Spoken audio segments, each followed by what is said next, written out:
पिंपरी चिंचवड पालिकेमध्ये सर्वसामान्य नागरिकांच्या भेटीच्या वेळेस जागेवर नसलेल्या, वारंवार अनुपस्थित राहणाऱ्या 34 अधिकाऱ्यांना प्रशासनाकडून नोटीस बजावण्यात आली आहे। यात अतिरिक्त आयुक्तांचा देखील समावेश आहे।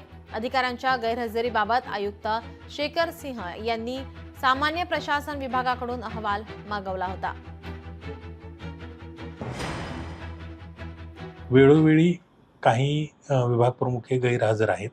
साधारण 34 ठिकाणी आम्हाला असं आढळून आलं होतं। हे साधारण गेल्या 1.5 महिन्यामध्ये दर आठवड्याचे 3 वार जर विचारात घेतले तर 34 ठिकाणी असं लक्षात आलं की विभाग प्रमुख उपस्थित नाहीत। तर त्यांना कारणे दाखवा नोटीस देण्याचे आदेश हे माननीय महापालिका आयुक्तांनी दिलेले आहेत।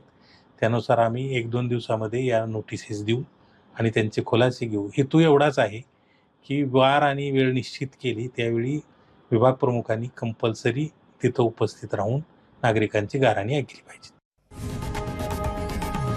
लोकशाही मराठी ऐका, पहा, जागरूक रहा।